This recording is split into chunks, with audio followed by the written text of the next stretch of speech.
Bonjour et bienvenue dans la quotidienne de School TV, l'émission qui vous raconte l'éducation au quotidien. Au sommaire aujourd'hui, qu'est-ce qu'être mère? Pour le comprendre, Laurence Young s'est plongée dans les archives de la Bibliothèque nationale de France. Résultat, un livre aussi riche qu'édifiant. Elle est l'invitée du Grand Oral. L'Anti-Sèche de Guillaume Buan. L'Anti-Sèche, vous le savez, c'est la façon dont l'actualité résonne dans les programmes. L'actu, c'est le coup d'envoi ce vendredi de la 10e édition du Vendée Globe. À cette occasion, la Fédération française de voile propose aux élèves de tout niveau une aventure maritime évidemment et pédagogique. Rendez-vous ensuite en fin d'émission, comme chaque semaine avec Célie Luton. On pousse les portes, alors non pas de la Bibliothèque nationale de France, mais de la librairie des enfants. C'est peut-être là que toute l'histoire commence d'ailleurs. Et sur les rayons aujourd'hui de cette librairie, des livres qui font rimer drôlerie avec poésie. La quotidienne de School TV, c'est maintenant. C'est parti. Grand Oral. Laurence Young, bonjour. Bonjour. Vous êtes conservateur à la Bibliothèque nationale de France, la BNF. Alors j'ai dit conservateur parce que c'est indiqué en ces termes dans le livre, on ne dit pas conservatrice. Oh, moi je dis conservatrice. Ah bah d'accord, ils ont écrit conservateur, alors je me suis senti obligé. Formidable. Vous signez donc aux éditions de la BNF, la Bibliothèque nationale de France, un livre à la fois singulier et passionnant. Son titre Maternité, sous-titre Une histoire en images. Livre singulier parce qu'il s'intéresse aux représentations de la maternité depuis l'Antiquité. Vous vous êtes pour cela plongé dans les riches archives de la BNF. Et passionnant parce que ce voyage à la fois visuel et érudit, eh bien, il en dit extrêmement long sur les permanences, mais aussi sur les ruptures dans l'histoire des mères, car elles se croisent souvent aussi avec l'histoire des femmes. Alors, plongeons pas évident, et ça vous le dit dès l'introduction, la maternité a été occultée des représentations, du moins, précisez-vous, la maternité réelle. Oui, parce que les représentations de la maternité sacralisée, idéalisée, on en a énormément, que ce soit les déesses mères dans l'Antiquité, où évidemment on pense tout de suite à un genre pictural qui est la maternité, et avec les vierges à l'enfant. Donc ça, au contraire, c'est extrêmement fréquent. Mais ce n'est pas forcément ce qui nous renseigne sur la réalité quotidienne des mères dans ces différentes époques. Une maternité sacrée, écrivez-vous, qui n'a rien à voir avec celle des femmes. Oui, si on pense à Marie, ouais. Quelle différence, puisque évidemment, elle a conçu un enfant sans sexualité, c'est une mère vierge, qui est complètement idéalisée, qui est en adoration devant son enfant, qui est quand même Dieu. Donc évidemment, il y a peu de points communs avec les mères, même si pendant toutes les grandes périodes du christianisme, les mères se sont confiées à elle, lui ont demandé de l'aide, intercession dans les grands moments terrifiants comme l'accouchement ou les maladies des enfants. Revenons quelques instants, si vous voulez bien, avant le christianisme et avant ces représentations. L'Antiquité, il y a des permanences et des ruptures, disais-je. Dans les permanences, il y a des motifs quasiment récurrents, à commencer par le patriarcat, parce que dès le début, c'est la figure du père qui domine. Et vous en montrez d'ailleurs un certain nombre d'artefacts ou d'éléments. Ce n'est pas des récits pour le coup, il n'y en a pas à l'époque, mais ce sont des sculptures. Alors, des récits par la mythologie. Il y en a un peu par la mythologie, c'est vrai. On sait très peu de choses des récits de la vie quotidienne, mais la mythologie a des grandes figures de déesses mères. C'est pas pour ça que la place des mères réelles était importante dans la vie réelle en Grèce et à Rome. Même si à Rome, les femmes avaient un petit peu plus d'influence, et en particulier dans le domaine de l'éducation. On sait que certaines Romaines avaient beaucoup facilité l'ascension de leurs fils, comme la mère des Gracques, par exemple, qui sont donnés en exemple. Mais sinon, elles avaient un statut très inférieur. Et évidemment, on pense à l'expression pater familias, qui est l'expression romaine. Et le père de famille avait vraiment tous les droits sur sa famille, y compris celui de vie et de mort sur l'enfant. Alors, quand on dit sur l'enfant, ce n'est pas l'enfant de 5 ou 6 ans, c'est vraiment le nouveau-né, pour savoir si cet enfant sera accepté dans la famille et pourra vivre. Alors, je parlais quand même de domination masculine. Ce n'est pas la mère qui engendre celui qu'on nomme son enfant. C'est une citation chez Échille, ça, je crois, si je ne me trompe. Oui. Elle n'est que la nourrice du germe qu'elle a conçu. Celui qui engendre, c'est le mâle. Elle, comme une étrangère, conserve la jeune pousse, ce que vous venez de dire, quand un dieu n'y porte pas atteinte. Donc quand même, le patriarcat posé là depuis quelques millénaires. Oui, c'est terrible, parce que c'est vraiment une conception où la mère est assimilée en fait à une terre en jachère. Et donc on voit bien d'ailleurs dans les déesses mères, souvent ce sont des déesses de la fertilité. Si on pense à Déméter, dont le nom comporte Méter, c'est la mère par excellence. C'est une déesse très très ancienne qui a précédé le panthéon grec et qui a ces deux vertus, c'est celle de la fécondité humaine, mais aussi de la fertilité de la terre. Et c'est cette idée de l'époque qu'en fait la semence ne vient que du père, c'est lui qui transmet la forme et l'esprit, et la mère va fournir la matière. C'est le réceptacle. Et voilà. Et donc, elle va permettre à l'enfant de grandir, de se développer, mais elle n'a aucune influence, en fait, sur sa personnalité. Ou éventuellement par l'allaitement. Parce que dans cette conception, c'est par le lait. Sur l'allaitement, parce que c'est un autre motif récurrent, et pour longtemps, parce qu'on continue à en parler aujourd'hui encore. Là, pour le coup, tout le monde allaite, même la Vierge Marie. Ce sont des images assez connues ça porte un nom d'ailleurs que je... Wirgolatance. Voilà, la Vierge allaitant. C'est un motif très courant au Moyen-Âge, surtout à partir du XIIe siècle, où il y a vraiment le culte marial qui se répand partout. Qui va disparaître au XVIIe siècle pour des raisons de pudeur, où on va être beaucoup plus strict sur la représentation du corps. Voilà, c'est un motif très important. Voir. Exactement. Troisième constante, le territoire de la mer, vous l'avez dit, c'est celui de l'éducation, des Roms. Mais alors pas que, il y a des artefacts, là encore, de poupées qu'on offrait aux petites filles. C'est-à-dire que dès que l'enfant, la future femme, la petite fille naît, on l'habitue quand même au fait qu'il va falloir pouponner. Je peux quand même en montrer une. Zou, hop, elle est là. Oui, elle est très émouvante. Ouais. Une petite poupée en os qui a été trouvée dans les catacombes, donc probablement d'une petite fille qui était morte assez jeune, puisqu'on l'a enterrée avec sa poupée. Mais c'est vrai que la poupée, on le retrouve partout. Hein. C'est l'instrument qui va permettre l'éducation de la petite fille pour qu'elle devienne une future mère. Elle s'entraîne toute petite, elle imite sa maman et elle a déjà les premiers gestes maternels. Et de tout cela, on a des traces qu'on retrouve évidemment dans le livre sous forme de reproduction. Toujours dans les constantes, les périls de l'accouchement. Il est devenu raisonnablement sûr aujourd'hui, en tout cas dans un pays comme la France. Mais pendant longtemps, je cite un dicton que vous donnez, femme. Vous savez ce que je vais dire ? Femme grosse, un pied dans la fosse. Exactement, femme grosse, un pied dans la fosse. Ouais, c'est terrible. Et ça a été quand même pendant très longtemps un moment très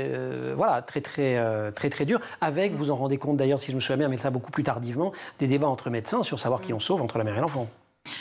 Oui, alors ça c'était dans certains cas, effectivement. De toute façon, la question de la césarienne, entre autres, était un peu un mythe parce que la survie de l'enfant, si la mère était morte, était de quelques minutes. Donc, on sauvait rarement un enfant dans ces cas-là. Mais effectivement, il y a ces débats-là et des débats aussi au cours du 19e siècle sur les fièvres puerpérales. Donc, à la suite de l'accouchement, énormément de femmes mouraient d'infections. Et en fait, on s'est rendu compte que c'était par absence d'hygiène des médecins. Absolument. Il y a eu des débats entre médecins et Semmelweis. C'est Semmelweis qu'on ne croit pas d'ailleurs. Voilà. Il devient dingue. Ouais, voilà, qui est enfermé dans un asile, qui meurt sous les coups de ses infirmiers. Médecin allemand, si mes souvenirs sont bons, ou autrichien, qui formule l'hypothèse que les maladies peuvent venir d'un manque. Enfin, il faut se laver les mains en gros et qu'on peut transmettre comme ça. Et bien se les laver. Tout le monde le traite de dingue et il avait raison. Il remettait en cause les pratiques des médecins, ce qu'ils n'ont pas aimé. Il remet aussi en cause les pratiques des médecins et que les médecins n'aiment pas, c'est de savoir des sages-femmes. Et là encore, quand on parle et quand on éclaire finalement l'actualité par l'histoire, on est en plein dedans. C'est-à-dire que d'un côté, on a un savoir pratique, un savoir qui est transmis de génération en génération, qui est aussi un savoir du geste, versus un savoir savant. Ouais. Et voilà, alors la noblesse ne veut entendre parler que des médecins, les autres que les sages-femmes, mais les sages-femmes, elles savent parfois mieux que les médecins. Oui, alors les sages-femmes avaient un vrai savoir pratique, elles se transmettaient entre femmes, et donc c'était aussi des périodes où ce monde de la naissance était un monde purement féminin. Donc c'est un univers complètement différent. Et on le voit dans les représentations d'ailleurs. La naissance de Marie de Dürer, par exemple, qui est une gravure magnifique, représente toute cette société féminine qui se rend dans la chambre de l'accouchée. On se demande comment l'accouchée d'ailleurs peut récupérer. Se reposer 3 secondes, oui. Pareil, parce que c'est une vraie occasion de festivité. Elles boivent, elles se retrouvent avec les enfants, etc. Donc c'est un monde féminin et les hommes vont peu à peu rentrer dans ce monde-là. Alors au début, c'est soit des femmes de l'aristocratie ou de la bourgeoisie qui vont davantage avoir confiance dans les médecins et donc les faire venir, mais ça coûtait beaucoup plus cher qu'une sage-femme, soit dans les cas vraiment critiques, on appelait le chirurgien ou le médecin souvent trop tard, puisque c'était eux qui étaient habilités à utiliser un instrument.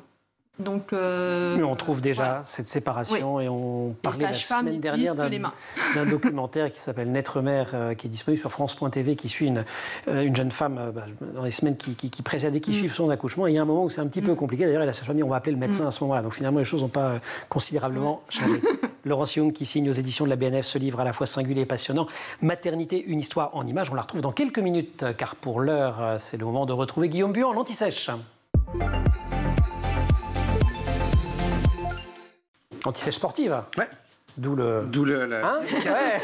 Remarqué, Le t-shirt, la totale. C'est pas l'homme qui prend la mer, c'est la mer qui prend l'homme. La femme aussi, parce qu'il n'y a jamais eu autant de femmes que cette année au Vendée Globe d'ailleurs. Coup d'envoi ce vendredi de la 10e édition de cette course récente, mais déjà mythique. Le Vendée Globe, effectivement, appelé aussi l'Everest des mers, cette course mythique. 40 hommes et femmes qui vont s'élancer dans quelques heures d'ailleurs. Elles sont venues du 4 coins du monde, elles vont faire le tour du monde, d'ouest en est, en solitaire. Une course qui se tient tous les 4 ans, avec un départ qui est donné au Sable d'Olonne. C'est en France. Pour y revenir comme point d'arrivée, le parcours, alors en théorie, près de 40 000 km, soit 21 miles, puisqu'on va parler en miles. C'est la circonférence de la Terre. En ne tenant pas compte des zones d'exclusion introduites pour éviter les icebergs. Il ne faut pas les oublier. On n'a pas le droit de descendre trop bas. Sinon, on va faire un Titanic. Ce sera compliqué. Et les options prises par les coureurs aussi pour éviter les contraintes météorologiques. Il y a certains secteurs, on les connaît, notamment lorsqu'on arrive du côté du sud de l'Argentine, où c'est un petit peu compliqué. Les 40e Russes et les 50e Hurlants. Exactement. Lors des 9 éditions du Vendée Globe, les précédentes, donc certains coureurs ont mis quand même 52 000 km pour certains. Une course qui est disputée en IMOCA, c'est donc un monocoque qui fait 18 mètres de long. C'est Armel Lecléache, notre Français, qui détient le record de cette traversée. C'était lors de l'édition 2016-2017. 74 jours, 3 heures 35 minutes et 46 secondes. Mais les concurrents les plus lents peuvent mettre jusqu'à plus de 150 jours pour faire le tour du monde. Ça, c'est notre petite révision sur les aspects sportifs de la course. Mais si on vous en parle aujourd'hui du Vendée Globe, eh bien, c'est que pour la 11e année consécutive, la Fédération française de voile propose aux élèves de tout niveau de partager une aventure maritime, mais aussi pédagogique tout à fait exceptionnelle. Ça s'appelle Virtual Regatta. C'est en partenariat avec le célèbre jeu. La Fédération française de voile a donc lancé le Vendée Globe virtuel dans les classes. C'est une opération qui est soutenue par différents ministères, l'éducation, le sport, l'agriculture, on en parlera justement tout à l'heure et pourquoi. Et puis le Vendée Globe. En gros, c'est un simulateur où les élèves vont pouvoir mener leur bateau sur les mers du globe en même temps que les skippers qui vont prendre la mer d'ici quelques heures. Lors de la dernière édition de ce Tour du Monde, on a quand même eu plus de 70 000 élèves qui ont participé à cette course. C'est une manière originale, à donner un côté ludique aussi, et à l'apprentissage de contenu pédagogique, à éveiller aussi les passions, la voile. On en avait parlé aussi ici même avec nos championnes qu'on avait pu recevoir. Alors sont concernés les élèves d'écoles primaires, de collèges, de lycées, les universités là aussi. D'ailleurs, c'était les élèves... alors la dernière fois CM1, CM2. Ouais. Quand même. Ils venaient d'où ? Alors, c'était l'école primaire du Boucher-Montcharvin qui avait tout simplement pris la place, la 36e place des Savoyards. Ouais, effectivement. Il n'y a pas beaucoup de merde de ce côté-là. Non. Ça prouve que la pédagogie, ça fonctionne. En Laurence Young, l'ancienne enseignante qui savoure en disant ben voilà, vous voyez, avec des bons profs, on peut faire des choses. Il y avait quand même 1 million de participants. Ah, énorme. Donc, énorme. 36e place, bravo. On a rajouté une dimension, je crois, à l'organisation cette année, c'est la dimension écologique. Oui, là aussi. Pourquoi donc il y a le ministère de l'Agriculture ? Parce qu'il y a 10 engagements qui en ont été pris avec Carbone 4 et Tuvalu. Ce sont un groupe d'experts et donc le Vendée Globe. 10 engagements, minimiser l'empreinte du village événementiel pour ceux qui nous regardent et qui veulent peut-être s'y rendre. Justement, inciter les visiteurs à choisir une mobilité douce pour rejoindre, donc le train en l'occurrence. Limiter l'impact des bateaux, là aussi. Sensibiliser le public à la préservation de l'océan en vulgarisant la science et l'océan, ou encore protéger la biodiversité sur le parcours. Je vous propose d'écouter justement à ce sujet le président du Vendée Globe et du conseil départemental de la Vendée. Il s'appelle Alain Leboeuf. Il était au micro de Camille Tribet pour RZN Radio. Je vous rappelle que dans cette 10e édition, j'avais annoncé 10 engagements environnementaux et l'un d'entre eux, ça va être justement d'éviter des zones de protection de la biodiversité, là où on peut rencontrer les baleines, là où on peut rencontrer les énormes poissons, la macrofaune d'une manière générale, pour éviter tout accident d'une part pour les skippers, mais d'autre part, il est une impérieuse nécessité pour nous de respecter cette biodiversité. L'océan est un merveilleux terrain de sport, mais encore une fois, il faut que nous puissions cohabiter et c'est pour ça qu'il y aura cette fois-ci des zones d'exclusion qui devront être respectées par nos skippers. L'océan, un terrain de jeu effectivement, mais aussi scientifique. C'est un peu l'objectif justement de cette nouvelle édition. Écoutez à nouveau son président. Je veux qu'on profite de ces déplacements, de ce vecteur que sont ces bateaux qui vont aller parcourir les mers du Sud pour que nous puissions ramener des données qui seront travaillées par tous les scientifiques du monde. Ce sont des données pour moi qui doivent être publiques. C'est un bénéfice que nous devons offrir à l'humanité. Alors, évidemment, il y a des évolutions, les marins nous le disent. Les météos sont de plus en plus changeantes. Nous l'avons vérifié d'ailleurs dans l'une de nos courses, c'est-à-dire la Vendée Arctique, quand l'un des marins qui a déjà fait 4 Vendée Globes revient en disant « c'est la première fois de ma vie que je suis confronté à de telles conditions et là, je ne pensais même plus à mon bateau, je pensais uniquement à mon épouse ». Voilà des témoignages réels, c'est-à-dire que ce sont des courses qui vont continuer à nous faire rêver parce que aussi la mer va continuer à nous surprendre. Les skippers vont donc prendre la mer entre 8h et 10h pour quitter le fameux chenal des Sables d'Olonne. Le départ officiel, c'est à 13h02. Ouais. C'est archi précis. C'est extrêmement drôle. Je crois que niveau météo, on n'est pas trop mal en ce moment. Ok. D'ailleurs, on va profiter. Donc si vous souhaitez suivre le départ, direction la chaîne L'Équipe. Si vous souhaitez suivre tout cela, c'est après la quotidienne. Et puis on peut jouer à Virtual Regatta aussi. Oui, bien évidemment. Tous, vous avez le droit de jouer à Virtual Regatta. Vous avez joué, vous ? Non, mais je pense que je vais m'inscrire et je vais en profiter. Mais j'en connais plein qui adorent ça. Guillaume, merci beaucoup pour cette présentation. On retrouve Laurence Young qui signe aux éditions de la Bibliothèque nationale de France un livre absolument passionnant, Maternité, une histoire en images. Grand oral, la suite. Laurence Young, je continue à tirer le fil des permanences et des ruptures. Dans les ruptures, il va y avoir le 19e et surtout le 20e siècle, mais ça se dessine déjà dès le 18e siècle. Il y a la Révolution, il y a aussi les Lumières, il y a Rousseau, il se passe plein de choses quand même. Alors, si on prend un peu dans l'ordre, les Lumières, ça va approcher, y compris dans les représentations. Et il y a évidemment beaucoup de représentations dans le livre, sa richesse visuelle est absolument extraordinaire. Il y a les représentations de la maternité avec des notions de planche anatomique. La science fait son arrivée. Oui, alors dès la Renaissance, en fait. C'est ça. Il ne faut pas attendre le XVIIIe siècle.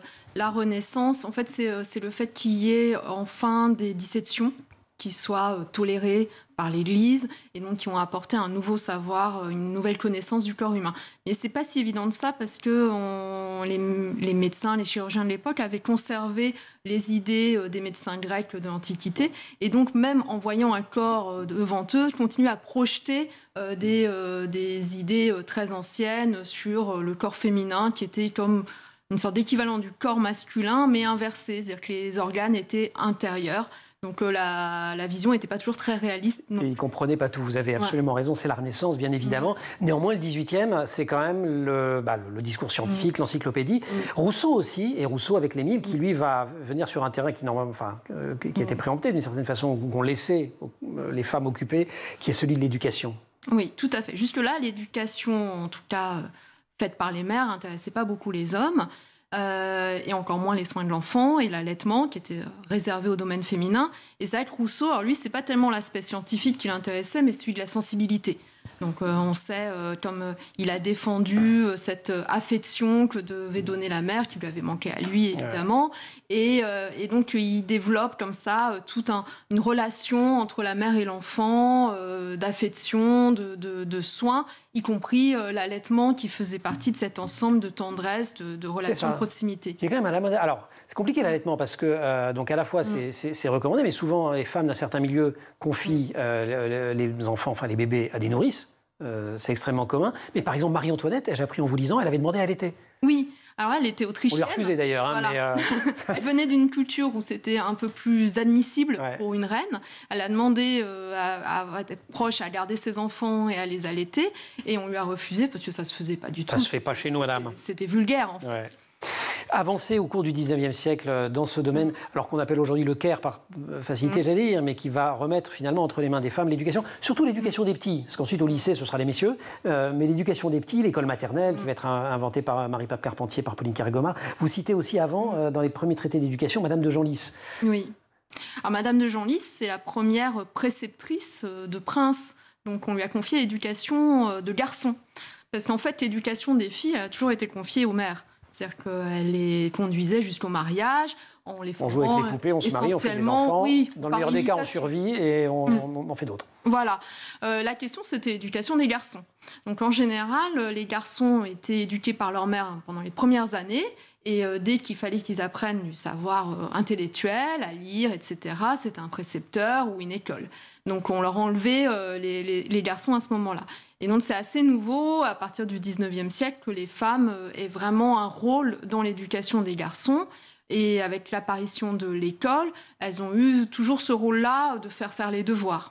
Et donc même si on commençait à discuter de l'éducation des filles, et l'éducation des filles avait quand même pour but non pas de les voir s'épanouir et devenir des citoyennes, ce qu'elles n'étaient pas, mais de pouvoir ensuite accompagner leurs fils dans leurs études. Faire de bonnes mères, de bonnes épouses. Voilà. Le 19e, c'est aussi le siècle où l'amour filial devient un enjeu. Être une bonne mère, d'un coup, c'est pas seulement faire des bons gestes, c'est aussi être apprécié, être aimé par ses enfants. Oui, alors il y a une proximité des parents, parce que le couple parental apparaît aussi en 19e. On voit dans la peinture impressionniste qui s'intéresse beaucoup à la sphère de l'intime, qui montre comme ça les familles. Les relations entre parents et enfants, l'amour mutuel, le fait aussi de gâter les enfants, leur offrir des cadeaux, apparaît. Et tout ça vient avec la société. Alors, on ne dit pas la société de consommation à l'époque, mais on va dire qu'avec la révolution industrielle, les premiers grands magasins, Zola, le Bon Marché, etc. Et effectivement, les femmes qui apparaissent dans les revues de mode, femmes et mères. Hein. Donc, il y a aussi une image de l'élégante, de la parisienne qui va faire les courses avec ses enfants. Il faut que tout le monde soit voilà, à la mode. Donc, on a des affiches magnifiques, celle de Misty, ou effectivement des revues de mode. C'est ce qui est intéressant avec les collections de la BNF, c'est qu'on n'a pas que les chefs-d'œuvre de peinture, mais des documents très variés qui permettent de reconstituer une époque d'une façon plus générale. Et c'est vraiment, oui, les nouveaux marchands avaient compris que c'était la mère qui faisait la plupart du temps les courses et qu'il fallait la flatter. En fait, la ménagère de moins de 50 ans, chère aux annonceurs, notamment de la télévision, dès le 19e, ils ont compris, les vendeurs, qu'il faut lui parler à cette dame. Alors, vous dites qu'il y a plein de... Évidemment, c'est d'une richesse extraordinaire, les collections de la BNF, contrairement à ce qu'on imagine parfois en se disant c'est que des bouquins, pas du tout. Et il y a aussi, notamment, alors, je tombe dessus, mais voilà, ça, c'est des tracts ou des bandes dessinées dans les années 68, des documents féministes. Le XXe siècle, c'est le siècle de l'enfant choisi. Oui. Et là encore, c'est là au fond il y a le plus de bouleversements quand même. Ah oui, et même la deuxième moitié du XXe siècle.